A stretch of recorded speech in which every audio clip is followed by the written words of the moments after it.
Sorry. No. Alright, we're giving you a pause.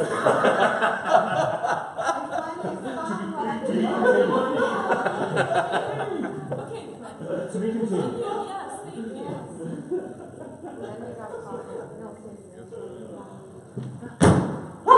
Man, you're gonna be talking all day. I know. I have a feeling like you should have published. You had this one. None. I haven't Too much. I have a feeling what I put out that I was going to be here, and this is clearly our largest crowd ever. But I'll take it because it goes on the website, right? Free publicity and whatnot. Good morning, McAllen. Good morning. Hi. Cowbell. Woo, cowbell. Yes. All right. First and foremost, my name is Drew. I am your wonderful MC for the morning. This is a really fun thing. So if you have not been here before, what 1 Million Cups does is it tries to get people who have ideas and concepts and businesses together with people who can help them achieve certain goals. And so kind of the whole concept is that if you sit down with someone and you have a cup of coffee with them, a lot can get done in that 5 or 10 or 20 minutes that you have that cup of coffee, more so than exchanging emails and IMs and text messages and whatnot. So what 1 Million Cups' purpose is to get everybody from the community in one place to help entrepreneurs, budding entrepreneurs, or people who just maybe have ideas who want to do something creative and fun to help our local business, our local economy, our local tax base, our local chamber of commerce. Get them all in the same room and get everyone in here to figure out how they can help and how they can assist. So I appreciate you all taking the time to come out here this morning. What I would encourage you to do is open your mind and think about how you can help the two presenters that will be up here. Whether it's, whatever your line of business is, think about how you can help them or how you can introduce them to someone that you know. And this is kind of like the birthplace of some really good connections. So like I do at this time, I'm going to check to make sure my fly's up. Very good. Okay. So, every time. It's a habit now, right? Yes, it's much appreciated. So what we do, the way that this works is if you guys want to come up here at any time, you jump on the website, go to 1millioncups.com, and look for the McAllen chapter. You can fill out a quick little form, and you apply to stand up here on stage. We pick 2 people every month, and we present to a crowd. So it's a lot of fun. Basically, the format is 6 minutes of somebody talking and talking about their idea, pitching their idea in a way, and then it's 20 minutes of Q&A. So understanding what it is that you're looking for, how people can help you, kind of if you're at a bump in the road, how do you get over that bump, and leveraging the experience of everyone in the audience to help you get past there, whether it's through creative funding or through financing or through marketing or through accounting or through legal or whatever it is. Whoever's in the room can definitely assist with that. So does that make sense? Pretty cool. Okay, so I'm going to pass the mic real quick just so we know who's in the room. What we do is we like, if you can just mention who you are, what your name is, what your job title is, and who you work for. If you just keep it short and simple to that, then that way everybody kind of has a feel of who's in the room so that when they're talking, you can kind of keep that in your head. Cool? All right, I'm going to start over here and pass the mic. Good morning, my name is Bob McAllen. I'm co-founder of Triggers Media. Hi, Stephanie Hawk, co-owner of Cobalt Digital Marketing. Hi, good morning. Fabiola Phil. I'm a leader at Bantuan, Texas. Hi everyone, Jorge Sanchez, McAllen Chamber, and we do have a lot of different programs. This is just one of them. So if you want to get involved in our entrepreneurial ecosystem, just let me know. Hi, good morning. My name is Sam Denny with Bravo Communications. I'm a writer and editor for them. Hi, everybody. Good morning. Thank you for having me. My name is Ruben Peña, and I also work for Bravo Communications. Thanks. Steve Elenius with McAllen Chamber. Good morning. I'm David Gerald. I'm the B2B CFO partners. We're an outsourced chief financial officer, strategic finance consulting firm. And I also just concluded a year as the entrepreneur residence at Trinity University, teaching in their entrepreneurship program and working on lean startup principles and helping launch companies. At the Trinity, we have about 100 students in our entrepreneurship program and launch about 7 companies a year. Were you doing something at UT also?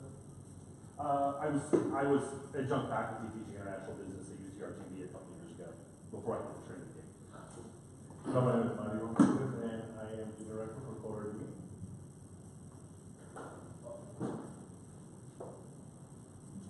morning, I'm Jeff Booth. I'm an attorney at the Salt Lake City here in Canada. Good morning. I'm Matt Moore, and I'm the other half of Rebecca, and she's doing salsa vinaigrette. Hi, I'm Jackie Michelle, and I'm the tech commercialization chief. I think that should be nice people. I'm Pam Garza, founder of DP, a startup global first. I'm the CTO of the same company. Hi, I'm Jessica Artisan, and I'm a consultant with Texas Consulting. But don't let her fool you. She is a super nerd who has an extreme background in technology. Who's one of the top tech salespeople in the state, and we're lucky to have her. Fair enough? Yeah. How long have you been in sales and tech? I've been in tech for 30 years. Drop the names of 2 companies that you've worked for. I've worked for Home Depot, I've worked for the U.S. Army. You know, nobody major. So what's kind of cool about this is you end up finding people that are in the community who work at really cool places or who have backgrounds in there. There's a lady who usually comes and she worked for eBay for the longest time. She helped start up with eBay and she usually sits right there, and it's like weird because you would never think in a million years, right? So it's kind of cool. I'm glad there's lots of tech nerds in here today. Yay, tech nerds. Let's see. So I think first I want to recognize real quick. I'm just going to go through the list of the founders group, and these are the people that are involved. And I'm not going to read everything on the page, but I'll give you some highlights on who's involved and kind of the group that's come together. So the founders board was a group of people that were chosen by Jorge and Mr. Steve there to help organize this committee to help find people and bring people in and help cultivate that. And you know, I do get it. There's rain and whatnot. Those of you who've been here before know that usually all of these chairs are full, so it ends up being a lot of fun. So again, thank you for coming out. Next time, just don't mention me that I'm going to be speaking. I'm sure you'll get twice the number of people. Jacqueline Michelle, 15 years commercialization for UT institutions. Fabiola Orel from Vantage Bank, a BA in Economic and Communication Studies, local UTRGV, fantastic. I didn't know you were like way up the food chain over there. I didn't know that. That's cool. Like I think we're just friends. And like I see her in all these corporate pictures. I'm like, wow. People upper keep retired. I know.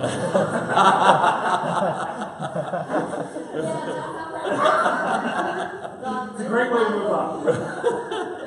Ramiro Garza, who's usually here, Edinburgh City Manager from 2009 to 2015, runs RG Economic Advisors. Art Ortega from Ortega Ventures, 17 years in Fortune 500 companies. Jorge Sanchez, a BA in Economics and Mathematics. Mathematics?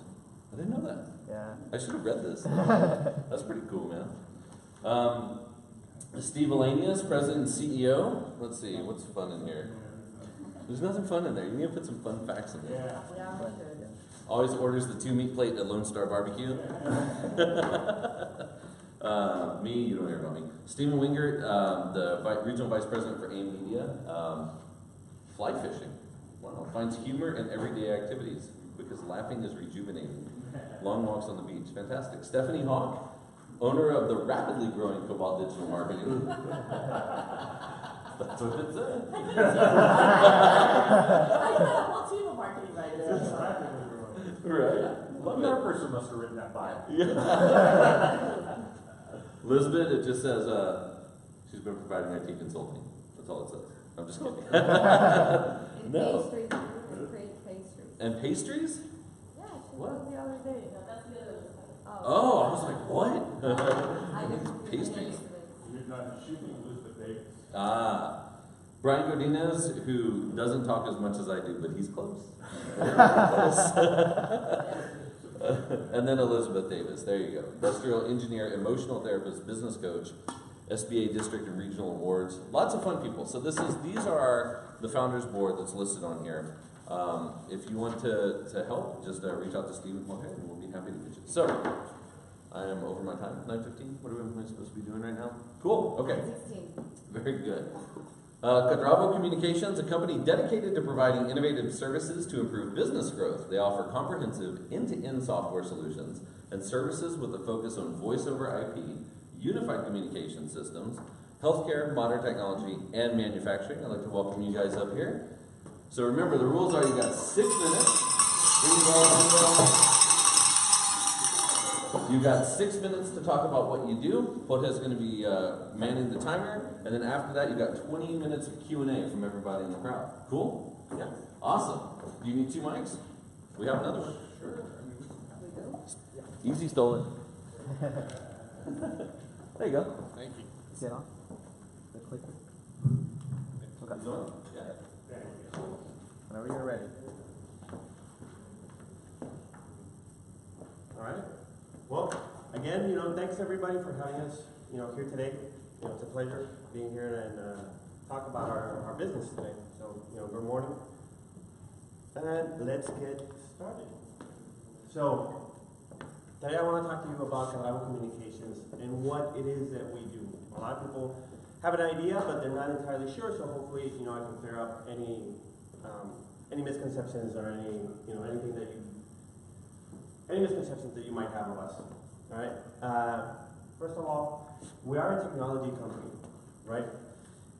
Our main focus is to innovate technologies that already exist but that companies use to become more effective or to grow, right? And of any size, right? We have a variety of services such as voice over IP, video conferencing tools, web fax, and data backup and collaboration services. Now, a lot of businesses have these services already, right? So we thought, all right, how can we make them better, right? Because again, that's where the innovation comes in. So we actually looked at these businesses, right, and saw, the opportunity there. Oh, thanks. Like, what happened? Right? So we're going to touch up on those services in a little bit. So let me tell you more about what we do. All right? So we help businesses become more productive, right? By giving them the tools, the business tools and the communication tools that they need, right, in order to work from anywhere, at any time, from any device, right? That's where the unification comes in, right? We help teams become more efficient, right, by making them have better decisions, right, because of the full set of integrated applications that we have. Right, so identifying business needs and solutions. Like I said, we looked at the businesses and thought, all right, how can we make these better, right? Our main thing is security, all in all, right? So it all started with a server, right? And with the server, we actually invested a lot of resources to make it a virtually military-grade type of security. Why? Because we know that it's very important for our clients to have a lot of, to have security in place. Therefore, we want them to have all their files safe. We want them to be able to be assured that their communication tools, such as their voice, cannot be hacked. Their calls cannot be hacked. That their information cannot be breached. That's why that for us is what we do. We don't do just phones. A lot of people think that we do phones, but we don't really do phones. We actually do the technology behind those phones, again, so that they're secure. So business analysis, one of the things that we do is go to their business, right, and check out their network, and we actually install like a little virtual business phone system to make sure that our systems will run perfectly. If they don't, then we'll have suggestions. We'll tell them, all right, you need to work on this. You have better internet, or we'll basically check all their hardware and their software to make sure that they're compatible with our services. Okay, so a question for all you guys. Who here has a smartphone? I'm pretty sure most of you do, right? So from the people here that have a smartphone, who uses a cloud storage service, such as iCloud or Google Drive? All right, for the for your pictures and everything. Now, what a lot of people don't know is, well, where exactly is the cloud? Anyone here know? Not at Microsoft server farms last week. Yeah? There you go. So some of you might have an idea, right? So talking about the cloud, this is where my friend Sam is going to take over. I mean, most people don't. It's hard to conceptualize. I mean, I would say like just to go out to talk to your normal average everyday person. You have a conversation, you talk about the cloud. They may kind of like bring an eyebrow up and just look at you a little weird. at least in regards to the technology and what we have to service, right? And so what we've come up with is overall, the cloud. It's the future. And so, like you said, back in the day, there's floppy disks, everything that were simple methods of ways to store, files, anything, archive, backup, transparency within like a specific business or for your own personal self. But then, of course, with the evolution of all of this, of the unified communications and the longevity in which it can provide for business, the cloud and the security that we've taken our top priority in, as the future growth of our business continues. And so from everything that we've talked about now, about what we do, the cloud, what that ties into overall is our main product. And so it's not just one product. We did name that we're not just phone systems, and that's what we try to tell people when we do talk to them, whether it's here, outside the valley. We really try to emphasize that because, people are resistant to change, and that's something that we've tried to kind of mitigate and see which best ways or practices that we can handle to try to figure out how we can tackle that as best as possible. So the product is what's going to be next, and this is where all fun stuff kind of begins. So the physical phones that we have themselves, and again, we're not only phone systems, but then everything else that's included here is at one price. And so the nice thing about this is that unified communications as a marketing concept was developed to alleviate the cost and simplify the amount of services needed for an entire business. So, for example, if you were a financial institution, you need something for video conferencing, you need something for web faxing, you need something for file storage, you'd have to get every single one of those services, individually. You'd have to pay for those. It all adds up, and the user fees and so on and so forth just continue to add up. So what we've done is we've created this entire method in which we've implemented and integrated all these applications and features, and so we can go about each one of those from here. So again, phone system is the future, right? So we're not just a phone system. We have all these integrated applications, remote office, voicemail transcriptions, web fax, client security, personalized support, which we find to be really important, like for a nice human touch, somebody to be able to talk to, not a 1-800 number, somebody that they can call and really believe in and trust. Video conferencing and screen sharing. We've actually had quite a lot of success with this. We've had a few clients say that, from 15 to 30 participants that it went beautifully, they're really happy.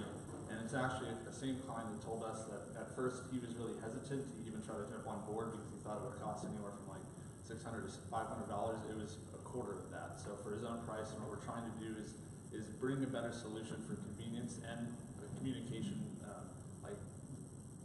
just the longevity and professionalism within a business regarding the communications for their business. And so we've seen that.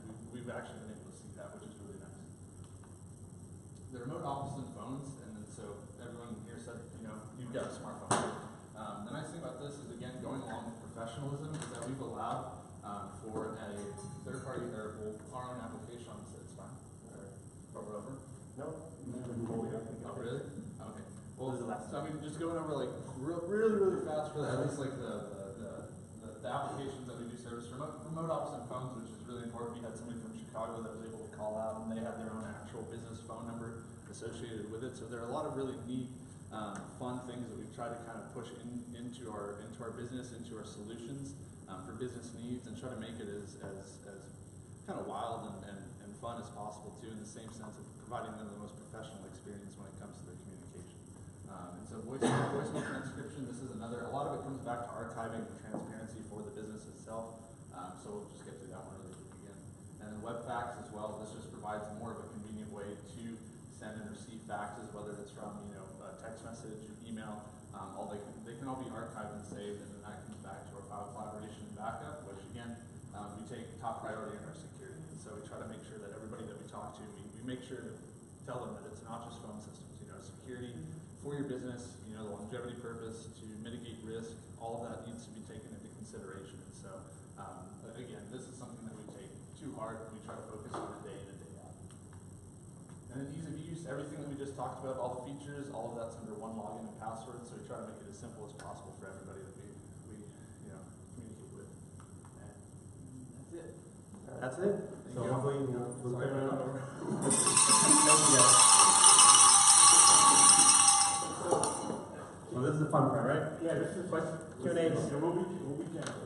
So just a couple of observations in your pitch. And I think one of the key things is, and we always start with folks who always say, what's the burning problem? You know, and I would encourage you guys to kind of focus in on, because what you do is a technical back-end solution to a burning problem. And I would really encourage you to try to think through what the burning problem is for a business or who you're selling to. So for example, you know, you can go through all these, you know, we do this, and this, and you get and what I call, you get the polite nod, right? But what you want is the lean in. You want someone saying, wow, this is something I'm dealing with this all the time, and you've identified the problem, and here's the solution. So that's one of the key things, I think, in terms of how you pitch this, is, okay, what is that burning problem for that business? And take that approach as opposed to here's all the services we offer, and here's all the things we can do for you, as opposed to really focusing in on what they do. And that's how I would encourage you to look at how you do that pitch and change it, you know, and work toward that. How you solve the problem. Thank you. Yeah, let me follow up on that. Of course.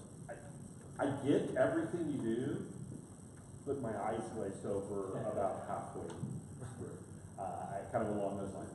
Think about, along the lines of what Steve was talking about, how you're solving that problem. Think about telling a story rather than telling about your product. Create an avatar of your customer, and tell us about how your customer's life is better with your products. Tell about you had a couple of little anecdotes of customers. Build your product pitch around that is what I would really like, because this is, you know, I mean, for the people who are techie, it's really interesting. For those of us who are not techie, you kind of lose us. So if you're telling a story, you're going to captivate everybody. People remember stories, they don't remember. Yeah, the horror stories are even better. Oh my God. Yeah, the guy whose data you saved last week because Microsoft was down, or what, you know, whatever. But and then secondly, on your slides, too many words. People generally can't read and listen at the same time. If you throw up those slides with lots of words on them, I start reading the words, and I hear Charlie Brown's teacher in the background.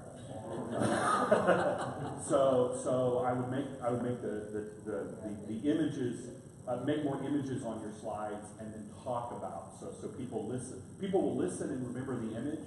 They won't remember the words you're saying and the words you're putting on the slide. Okay, thank you.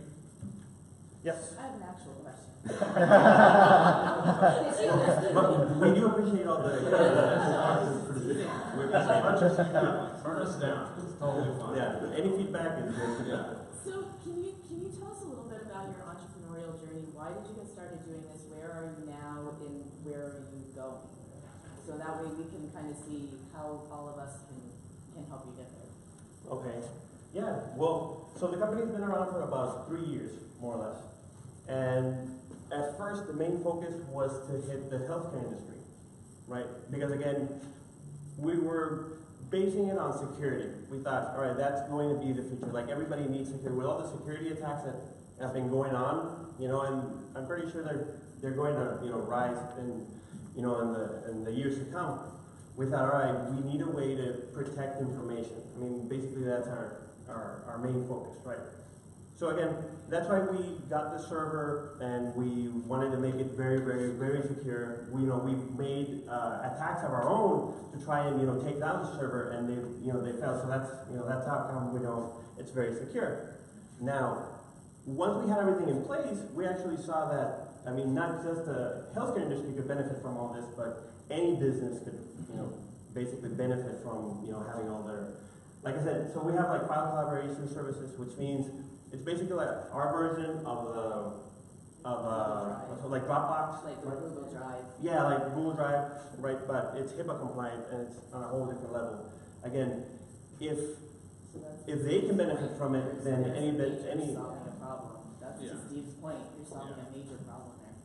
Yeah, so if they can benefit from it, then any other business can benefit from it. And right now, we're basically going out and making people aware that, you know, that we're here.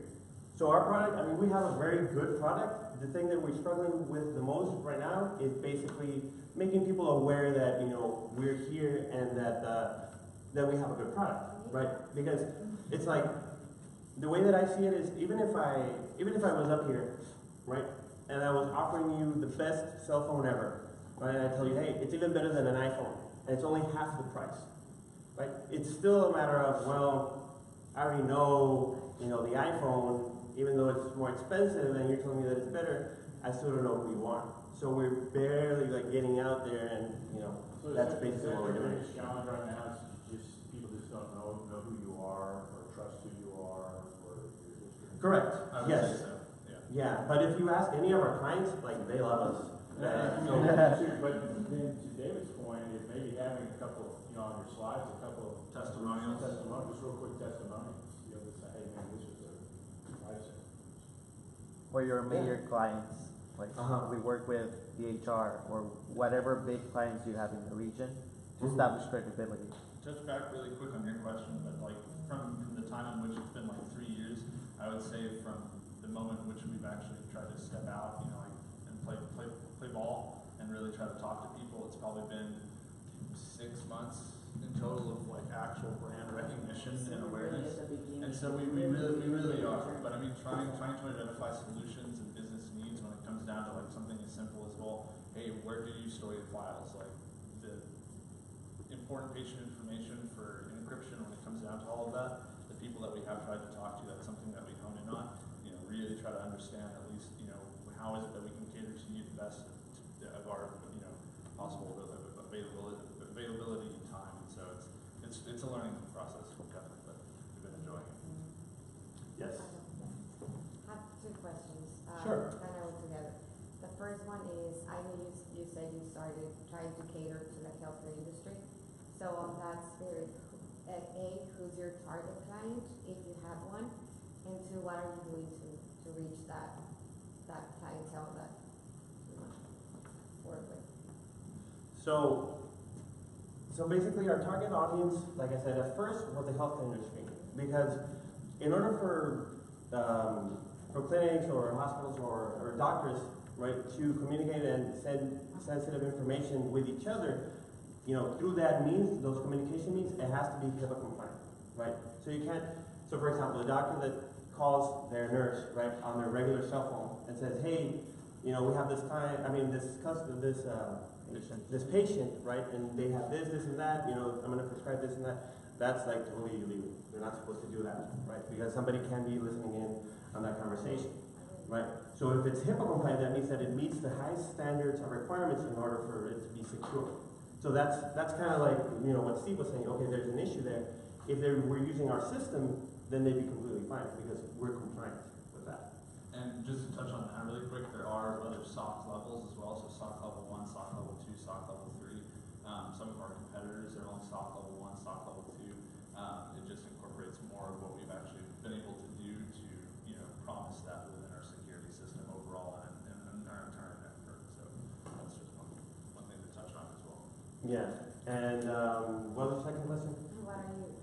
What are we doing, basically, to market to them? Right now, what we're doing is we're basically, going by reference. If we already have a few clinics that are using us, and we just ask them, hey, can you refer us to somebody else? And they do, and we'll do, like visits. We have email marketing, we have like social media presence and stuff like that as well. But for the most part, I would say that the most of the success for, at least if we're going to try to hit that same industry, would probably come from the referrals from people that we've already hit. So. Yeah.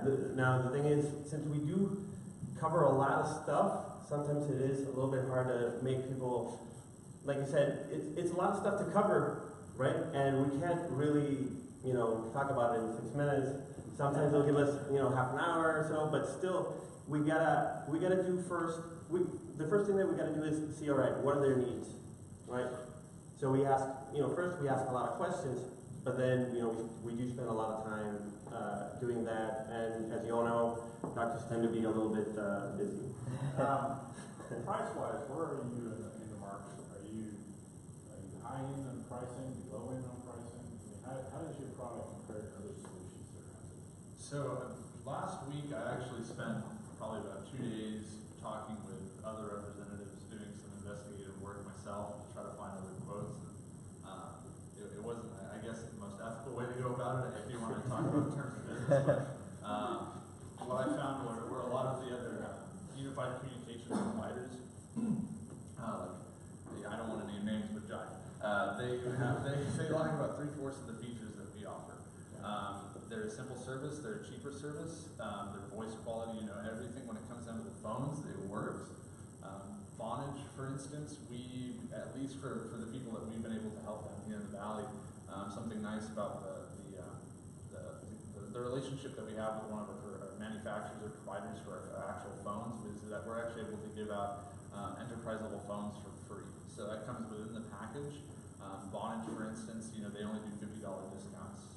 They try to get you to like a little 2-liner phone, something that's really, really basic. There are 2 other companies out there that they charge for something that we don't charge, which is simply a $15 monthly, charge. And so overall, from most of the service providers that are in main competition with us, when it comes down to it, the monthly cost is about double the amount that we have, and then So they're charging double what you guys? yeah, at least for the start, for the monthly, like that first to start month, because all the activations and the phone costs, and we don't charge for the phones with the relationship that we have for a certain amount of time, certain promotional offers which they don't offer.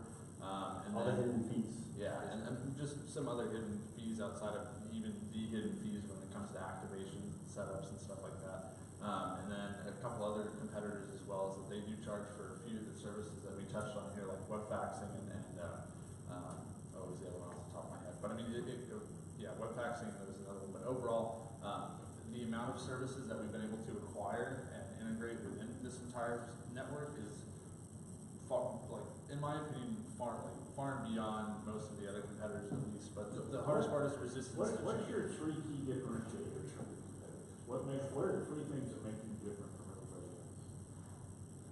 So locally, I mean, I would say just tell me your 3 things. Tell me 3 things that make you different from everybody else that's out there. dependability, security, and our mobility.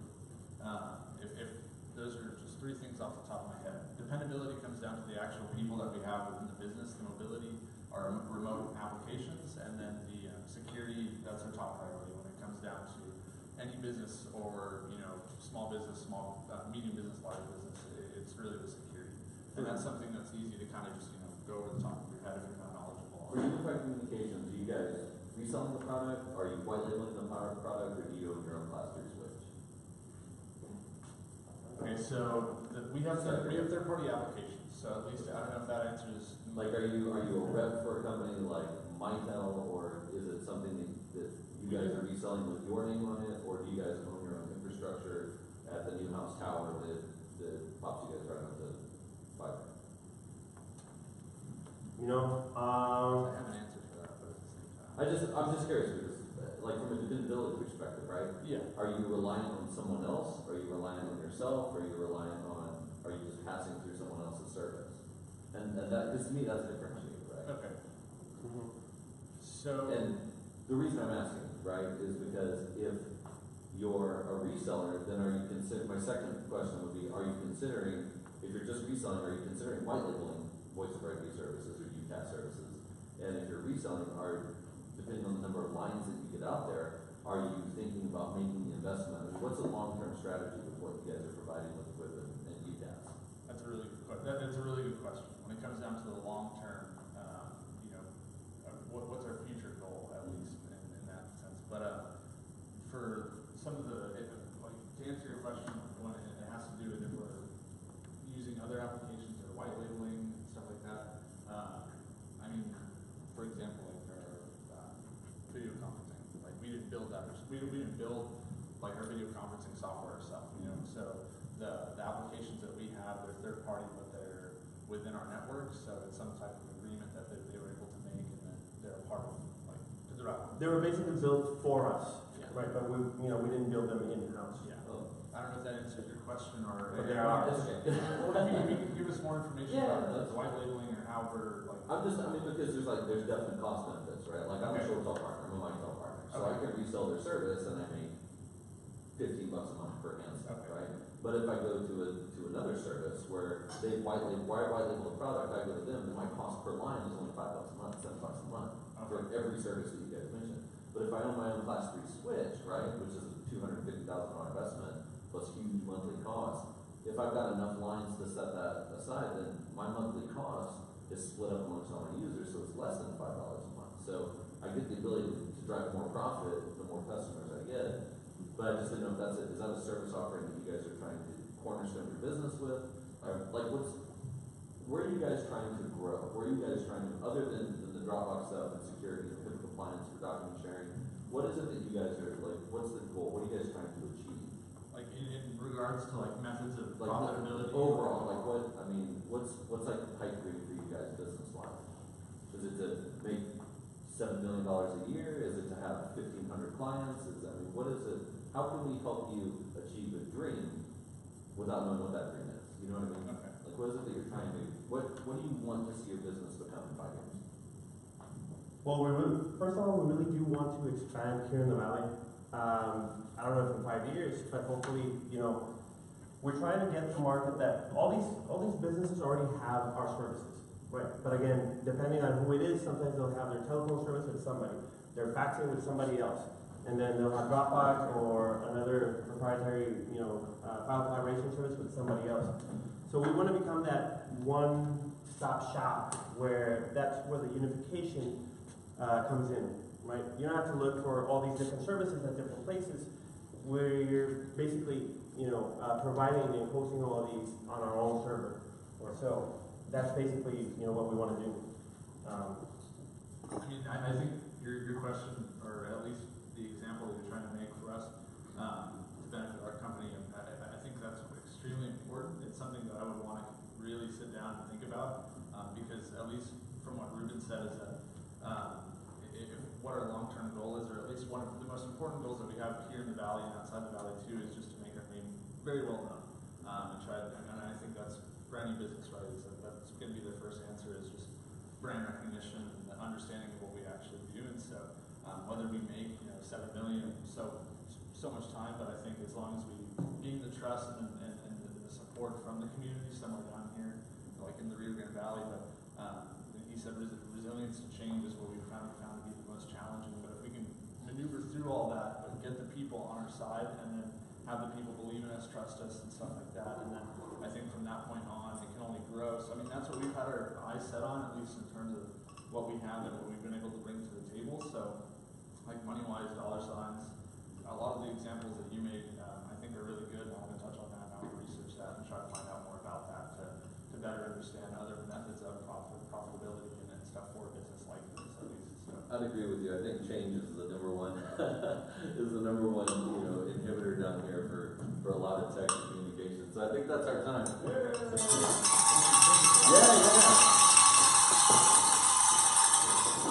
Well, again, thank you for everybody for listening and for your feedback. Yeah. So you guys are gonna have to fight over this, but it's okay. It just means you have to come back to get the second one. So if you don't drink coffee, you can drink tea or other beverages, beer. True. But guys, thank you so much for your time. Thanks for being in the hot seat up here. Sure. In all fairness, I have a tech consulting company.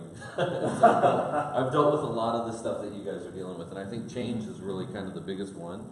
But a lot of times people want to cornerstone they want to put their beliefs in a company that they know they can stand behind and they know is going to be there in 5 or 10 years. So that's why I ask those questions, because without some type of long-term vision goal, I mean, with my customers, we deal with municipalities, and they're very keen on understanding where we're going to be in 5 years or 10 years, because they're not going to give us money unless we're actually going to be around. You know what I mean? So something to think about. All right, thanks. Okay. Well, hold on. I came up with the best analogy ever.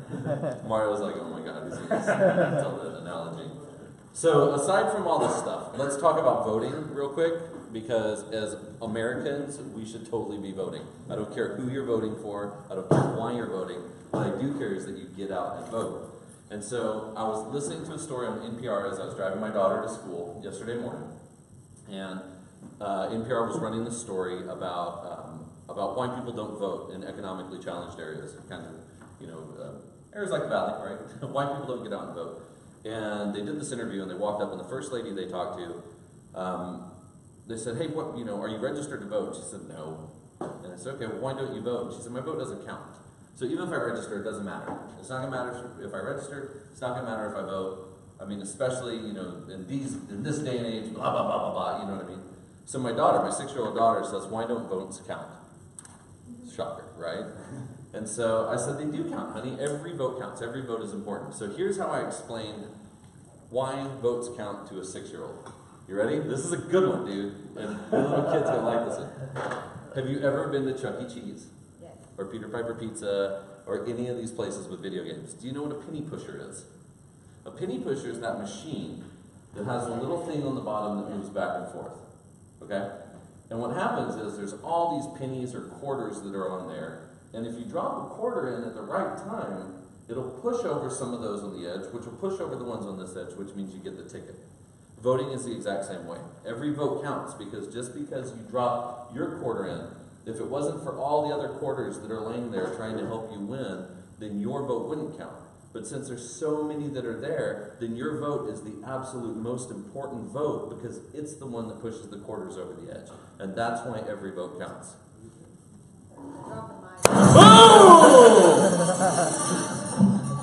It's still good, don't worry. Anyway, seriously, so I thought about that. I was like, that's pretty good. That's pretty good. Anyway, so please get out and go to the microbes. Don't worry, Steve. I'll buy you new ones. All right, trivia question. It's not about McAllen, but that's okay. In 2016, there were approximately 7 billion people living on the planet. And over how many billion connected devices to the internet? 2016, how many billion devices? Nope. 3. Nope. 2000. Nope. 13 billion. 40. Closer? 40. Somewhere in the middle. 22 billion devices. 22? Any other guesses? 30. 25. 27. You're closest. You get another coffee. It was 23. 23 billion devices. That's an average. Well, this wasn't for a coffee cup, but I will tell you that this isn't current, but it's okay. How many average devices per person?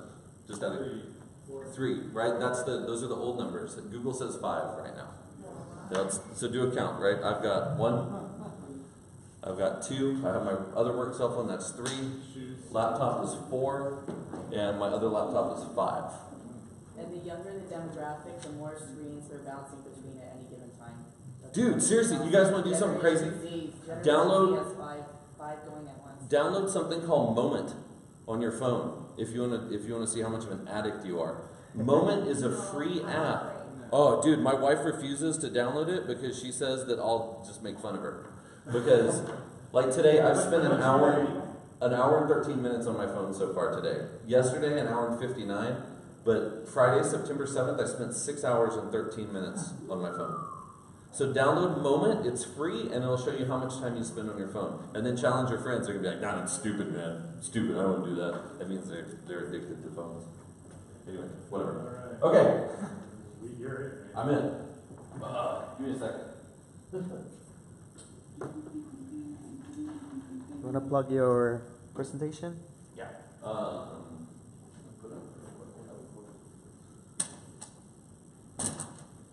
My business partner's in the middle of a big robot build right now, so he's in Reynosa. He will not be making it today. But I'm here, and I'm going to try and get through 50 slides in 6 minutes. Do you think I can do it? 54. Bring it on. Bring it on.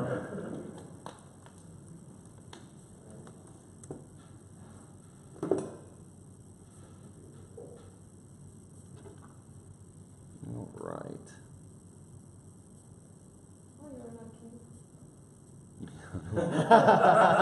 I don't joke about these things.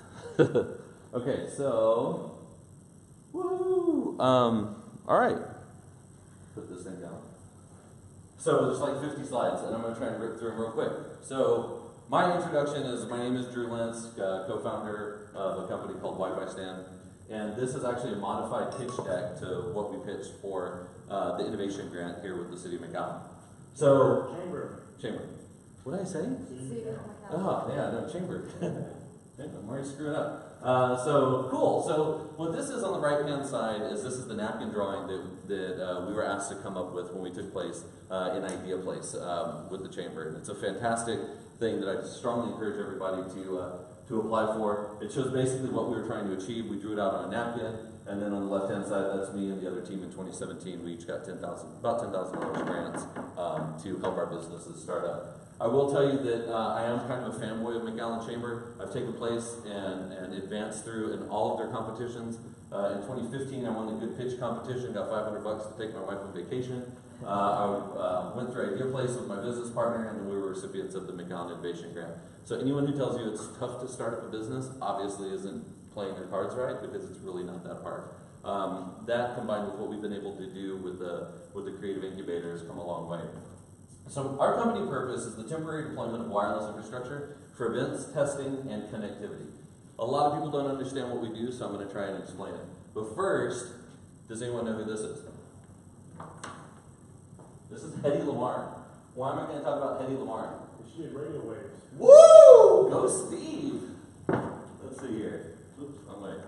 Hedy Lamarr, you get a cup. Yeah.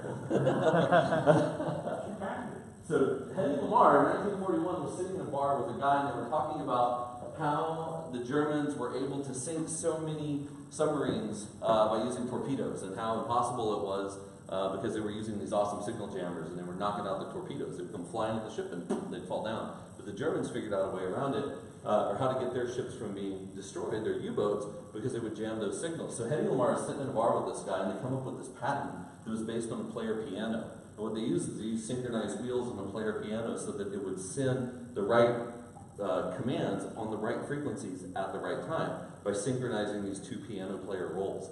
And so that's kind of cool. So the birthplace of Wi-Fi, something called frequency hopping spread spectrum, or FHSS. Frequency hopping was developed by a Hollywood actress named Hedy Lamarr in a bar in the 1940s to stop German U-boats from blowing up all ships.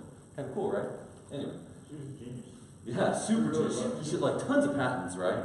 So the problem is sometimes, my point with that is sometimes a simple solution, right? We're listening to, what was the name of the, Ballet Mécanique was the name of the song that was on the player piano rolls, which is kind of cool. Anyway, sometimes it's a simple solution to solve a problem that a lot of people have, right? In that case, it was U-boats and knocking stuff out. In our case, the problem with Wi-Fi is Wi-Fi sucks, right? There's not enough coverage. There's too many people using the infrastructure. It's constantly growing. We just learned about all the devices that are out there. And temporary events demand Wi-Fi. Events like this demand Wi-Fi. The McAllen Business Expo demands Wi-Fi. The McAllen Holiday Parade demands Wi-Fi. But the problem with all of it is there's a lack of mounting locations. When you're talking about providing Wi-Fi at the McAllen City Parade or for the NFL sidelines, there's no place to put Wi-Fi because there's nothing to hang a wireless access point on. The way that wireless access works is you have something called an access point, which is one of these guys right here. A little $2,000 device that you hang on the ceiling, and it provides the wireless network access so you can get it on your phone, your computer, your laptop. If I were to come into Steve and say, hey, I need to set Wi-Fi up for this event, can I screw this onto your wall? He would say no. If I said, well, let me just mount it up on your ceiling, then pull away your drop ceiling tiles and run a cable, he would say no. If I was doing a convention for Cisco or Aruba or Apple or Facebook or Google in Vegas or in Los Angeles or Miami, and I wanted to bring my own infrastructure in, how am I going to do that securely? How am I going to do it safely, and where am I going to mount it? So what we did is we started working, we saw this device and we started to formulate our own ideas on how we would supply a mounting bracket for Wi-Fi. I've got lots of fun visuals. The first thing that we did is we looked at something that was already in the market. And it was made out of metal, and it was 1 inch by 1 inch thick, and it used an actual piece of a drop ceiling rail that you see up there. And this was the first one, so I'm going to pass this around. Be very careful with it, you will cut yourself. So please try not to. The first thing that we did with that one is we said, well, there's a good way that we can mount it. The second thing that we came up with was we made it a little bit smaller, but it's still square on the edges. And that was the second version of it. And the third version that we came up with actually still used that piece of drop ceiling rail, but it was a little bit thinner. So I'm passing around, these are the actual samples of version 1, 2, and 3. The problem that we're having with Wi-Fi, this small company was having that same problem in 2017. They had no way to provide Wi-Fi to all the people in the press lines that were set up at the Worldwide Developer Conference. And what's kind of interesting is this is an email from someone whose name I've blanked out, where it says, I need to jam some coverage in for 180 international press people. We've been doing the setup out here all day at Worldwide Developer Conference. We have 31 people standing in line and using the Wi-Fi right now. This was one of our first big wins, because now the Wi-Fi stand product is used to power everything at Worldwide Developer Conference. The solution and why now is because people didn't have an easy way to do this before. They would use duct tape, they would use zip ties, they would use everything they can. These are 3 pictures that I took at either a gymnasium, at one of the top tech conferences in the industry called Cisco Live, or at another top tech conference called Aruba Atmosphere. This is how the professionals were doing it. So, if you get into a bind and you need a way to mount Wi-Fi, people are willing to do just about anything. They'll come up with any way that they can to mount it. So here you've got a painter's pole attached in the back of a truck, although with come-alongs. So who's going to buy this? Wi-Fi integrators, consulting, entertainment and event producers. When we went to market and we started to strategize, the list of people that could use this went on and on and on. And so as we started to make it, we sent product samples out to people all across the world. And we said, try this, tell us what you like about it, tell us what you don't like about it, figure out how to help us help you. And we got enormous feedback. We still have a Twitter contest that's constantly running, where if you see one of our products out in the open, you snap a photo of it, we'll send you a free one. So not for everybody, but we try and choose at least one a month. So these are all photos from online. This is a huge gaming conference. That's the PSJ Stadium. These are just different places where we've seen it. Second question: what do Wi-Fi and waves have in common? In Hawaii, there was something called Aloha Net, and it was the first wireless network. Do you know what year the first Wi-Fi network was set up? Anyone? I got a cup for you. What year? Someone guess. 1960. 60? 72? 85. 71. You were close. 71 was the year that Aloha Net was set up, and it was the first time that wireless communications were used to connect different areas, and they used that frequency hopping spread spectrum. Our products, you've seen what we kind of conceptualized and we started to work on as we passed them around. So the first thing that we came up with was our Wi-Fi stand version 1. If you've gotten your hands on the other brackets, this is the very first one. So what we did with this is these are rounded, curved, and beveled. They'll fit nicely into a backpack. They pass through TSA. They're not going to rip up papers when you stick them in your bag. They're very lightweight, but they're absolutely sturdy. They're made out of industrial strength PVC. They're a 1/4 inch thick. They're all milled aluminum. We manufacture every component of that in Reynosa, and we bring it across to the U.S. and we ship everything out of McAllen. So that was our first product. We entered the market July 11th, 2016. It was absolutely purpose-built. We branded everything with WiFiStand.com, so not only was our product name, but it was our website. Made it very easy for people to get online and purchase it. The second thing we came up with was a pole adapter, because most people who test Wi-Fi didn't have a way to stand up their wireless access points. So they go to Home Depot and they buy this painter's pole. The problem is it's got a huge Acme 5 bracket on the top of it, so there's no way to attach a Wi-Fi device to it. So we started manufacturing these devices. You can see it right here. If you try to buy those online, they're about $40. We manufacture it, we pay $6, we sell it for $12. So it's the cheapest quarter by 20 Acme adapter in the industry right now. So that's kind of cool. We even galvanize it and stuff ourselves. We knurl it and galvanize it and manufacture it in Reynosa. We did it because people are willing to do just about anything to set up a Wi-Fi site survey kit.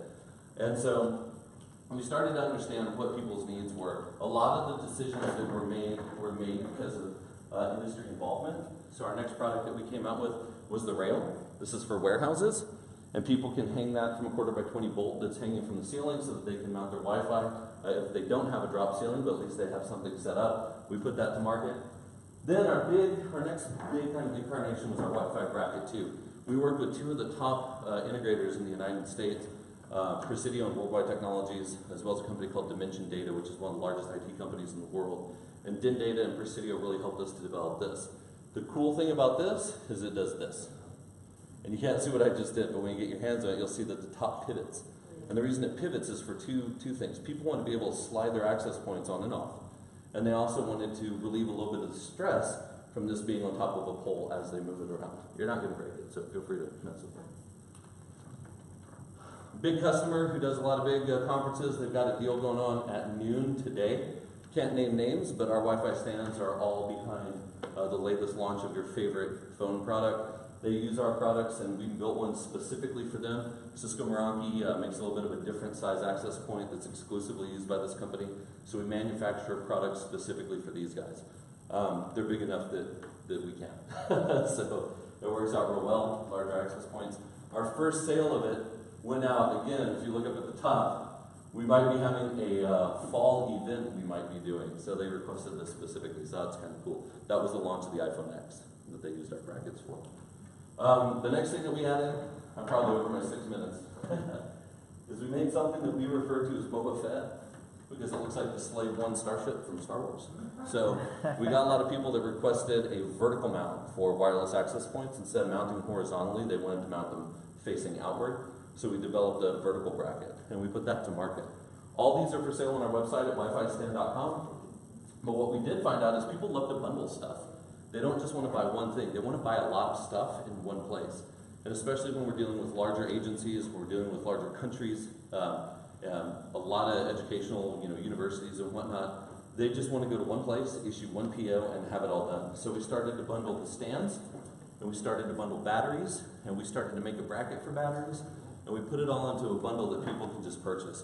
And our bundles are far outselling everything else that we have, which from a sales perspective is really cool because we're selling products that we might not have been already selling.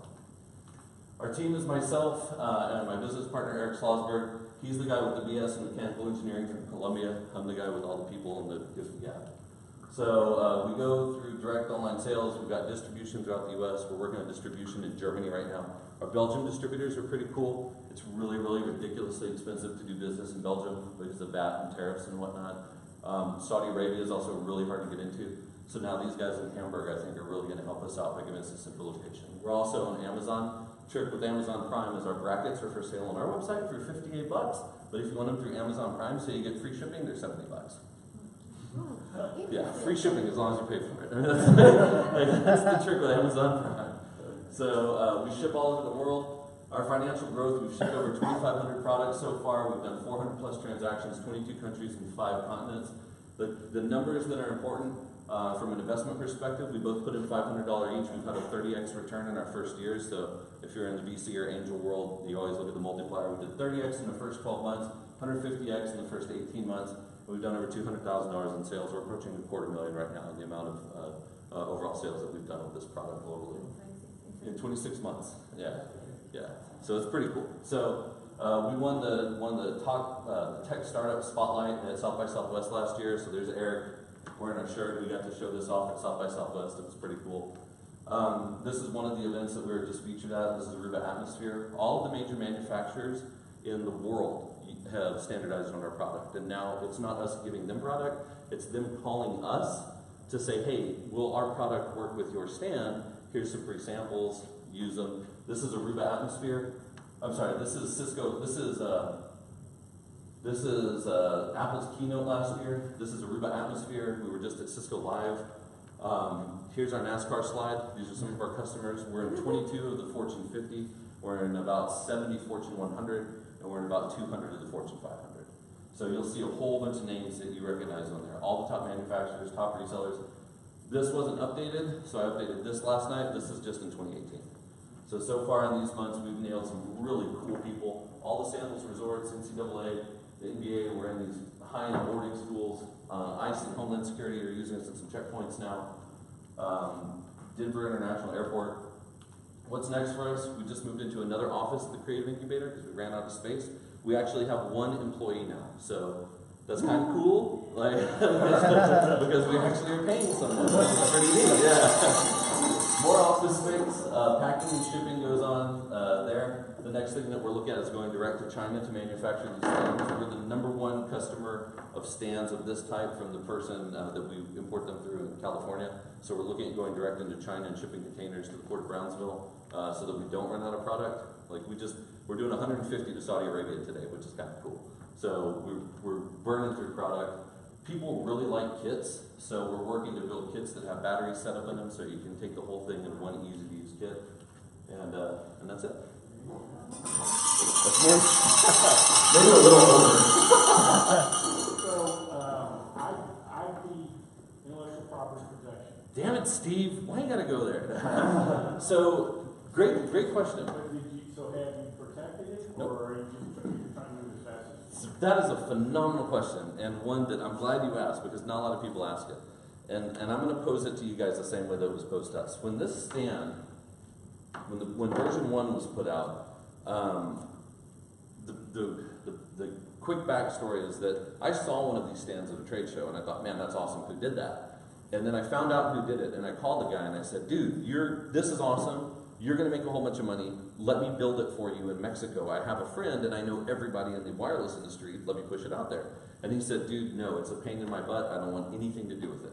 And I said, are you serious? He goes, yeah, you're not going to make $1 million selling this. And I said, okay. Yeah. So I said, look, from here on out, if you ever want to buy stands from me, I will give them to you at cost, and you can make all the margin. But I'm going to run with this. And he said, have at it, man. Godspeed, peace out. And so we did. And part of it was that it was already in public domain, so we couldn't register a patent for it because it was already public domain. So what we did is we changed it. That's why the version 2, we were going to patent this one with the little swivel guy on it. Woo, fancy schmancy. But when we met with the patent attorney, they told us it's going to be about $20,000 bucks. So okay. And he said, let me ask you a question. If I were to say I've got $20,000 for you right now, what would you do with it? I said, well, I'd buy a whole bunch of product, I would drop my price on product, and I would generate more revenue and grow my company. He says, well, then do that. And I said, okay, why? And he said, because if you patent this thing, and let's say you're out 20 grand, first off, and let's say someone else comes along and they decide to make it in China, do you have the means to sue them? Are you going to waste hundreds of thousands of dollars in litigation and going to court to sue them to protect your patent? I said, no, dude, I'll just shut the company down. He says, then don't waste your money. And I said, okay. And he goes, look at Yeti and their battle with Arctic. It's the exact same thing. Yeti comes out with a cup and a cooler. Arctic makes the same cooler. 5 years. Billions of dollars in litigation. Arctic's still a multi-million-dollar company. What are you going to do? So if someone's going to copy it, copy it. What I did is I relied on us going to market, being first to market, and our penetration into the market. Because I do have a lot of connections in the industry, and I've already solidified those connections with the manufacturers, people know my product. If you go to the store right now, are you going to buy an Arctic, or are you going to buy a Yeti? You're going to buy a Yeti. You're not going to buy the knockoff. And everybody knows. Calm down. It's like Ozarka, right? What's on that at HEB? It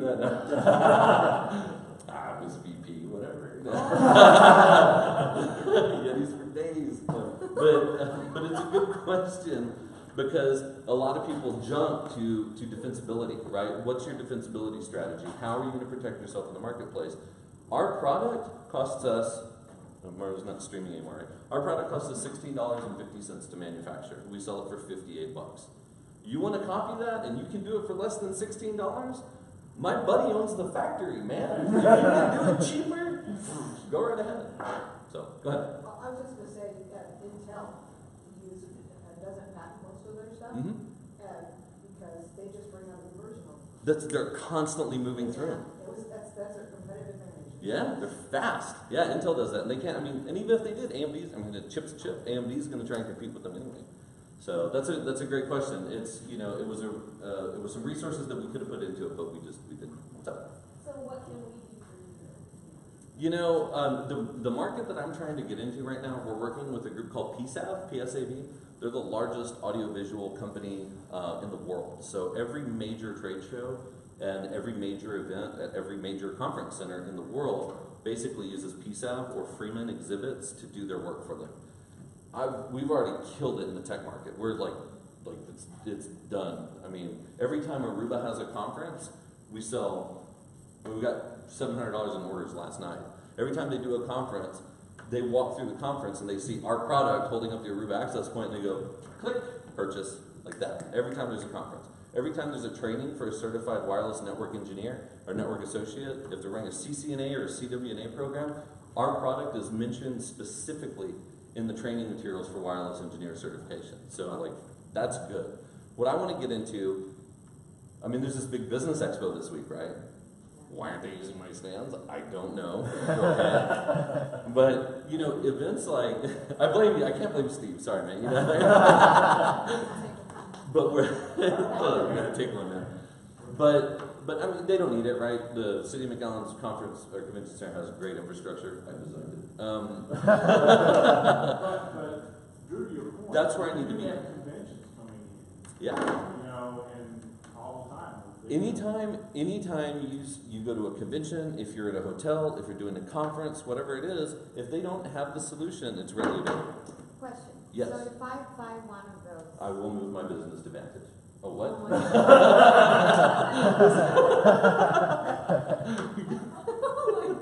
You're on a roll with me this morning. No, seriously.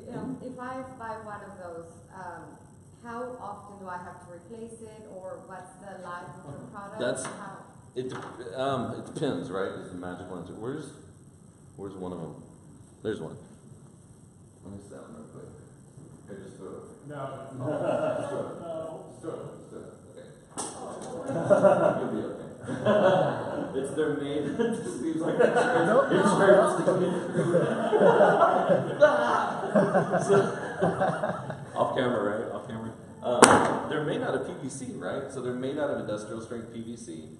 We've got grommets that go on the side in there. These things, I mean, you can like, so strong I am, manly, I can't even bend this. We're someone real strong, like not Drew strong. But these things, you're not going to break them. And if you do, what we've found is, there's been weird circumstances where people have broken them, we just ship them a new one. The biggest problem that we have, to be honest, is this little part right here. It's made out of aluminum, and this is stainless, and so it gets cross-threaded, and it gets stuck in there. What we do is we just ship them a brand new device there, and one that goes right here. We have enough product out there and enough customers that we're at a really good point where we can replace products like that very easily, and that's kind of our deal. Customer service first, right?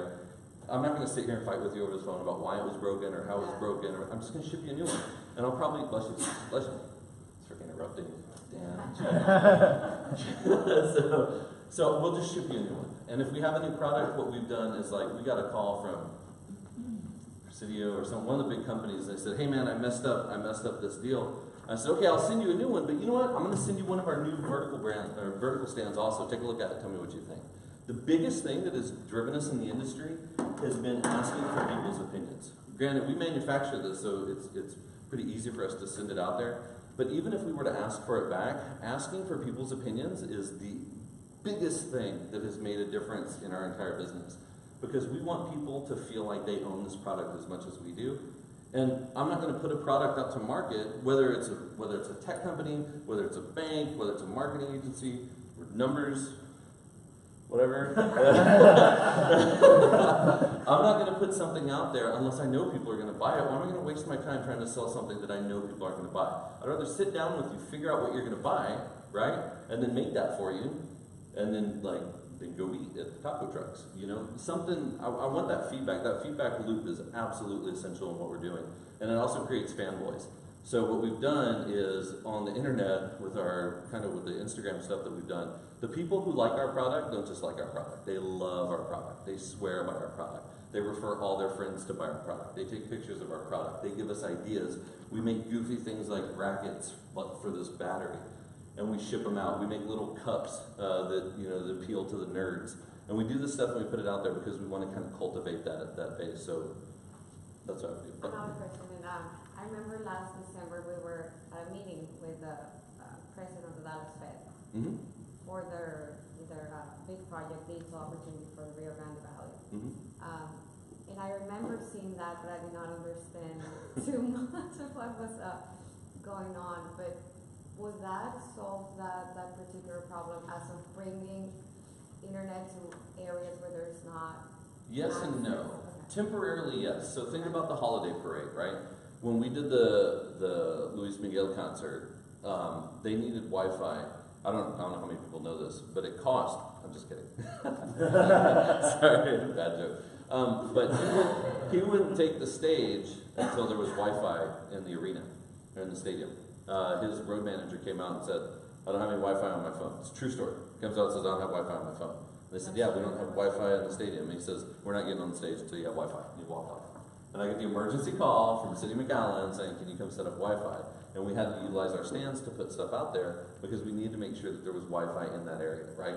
So when you get into a situation where you need temporary Wi-Fi, it's a great call. It's a great thing for that. NFL sidelines, NBA sidelines, NCAA championships, they move from NCAA more than the other ones. They go from place to a place to a place.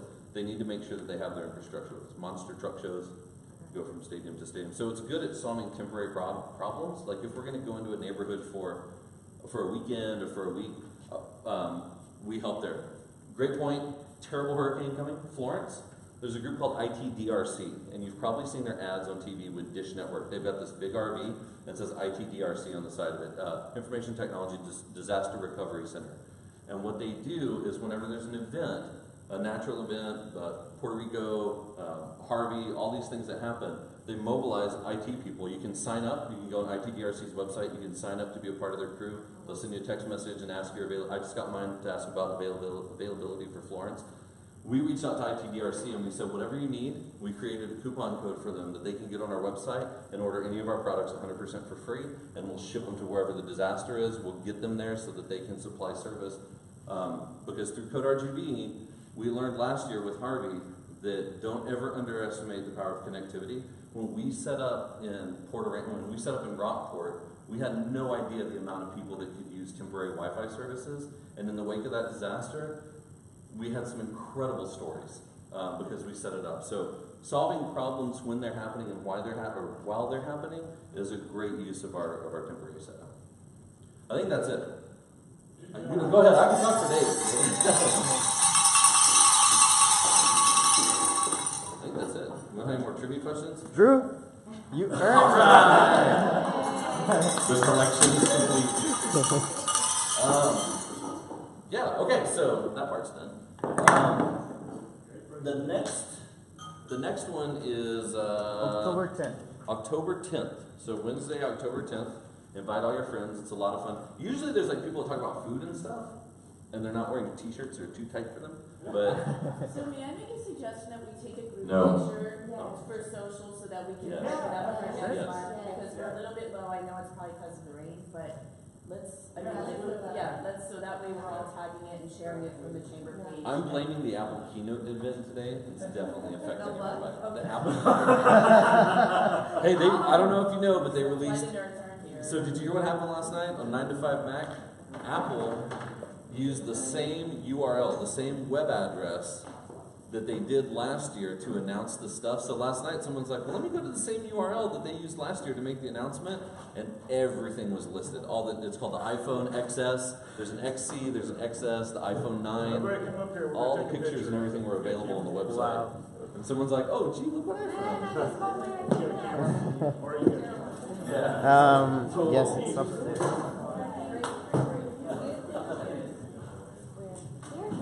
Behind By the sign? Yeah, pull the banner up so it's in the. Props are always good, right? Fabulous lesson on customer feedback. Dude, That is so essential. Okay, so we're gonna do down here and up here. So start moving. Yes, that's up there. So this right here. We'll move it over. This is right now. Hey, you guys come get on the stage. Get on the stage. Up on the stage. Yeah. Actually, be up on the stage. Jackie, come down here. Get down right here in front. That's right here. That's right there. That is exactly what Joe, that is it. Come on. Matt, come on. You don't have to trust me. Need some folks back up here? Yes. Yeah, like closer. Here, hold on. Leave the right side. Look, wait for it, Steve. Where is it? There you go. Go ahead. I can block the Wi-Fi. Okay. Now we just hold this up higher. Okay, let me see how this looks. Oh, look at that. Okay. Added features and benefits. Joe, can't see you there. Okay. Joe, I'm going to have you come down here. You look very professional, so we want to put you're the only one wearing a suit here. Yeah, the one guy in the suit needs to be on the front row. Okay. Yeah. All right. Now, you can't see. Can't see easy. You're not in the picture. There you go.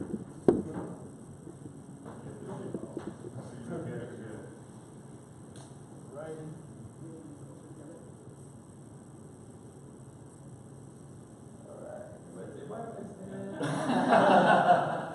One, two, three, one more. One, two, three, one more. One, two, three.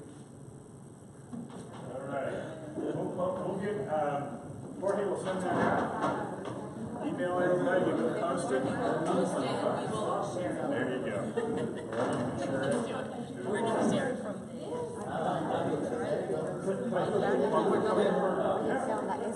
Everybody, if you're into pitches and seeing how good pitches work, as I mentioned, I was the entrepreneur in residence at Training University. Thursday, the 27th, is that a Thursday? Anyway, that Thursday afternoon, the last week of this month, the Trinity University Stumber Adventure Competition. It'll be live streamed. If you go to the Trinity University Center for Entrepreneurship Facebook page, we'll be live streaming. We have 5 student venture teams that will be competing for a $25,000 grand prize in our venture competition. If you want to see what a really good venture pitch looks like, I train them all, so they will all be good pitches. So thanks. I'll send you the link to that. Please.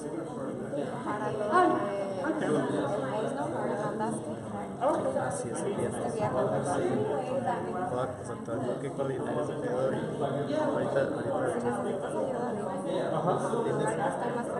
¿Sí? ¿Tienes gente que quiera Mira, básicamente la responsabilidad tengo a Brian Godínez. So I'm going to be harsh because that's O sea, tengo otras ideas que son board members o de la ciudad, pero básicamente la responsabilidad va a ser el viernes, en cuestión de que yeah, for the last year, I was from August through May last year.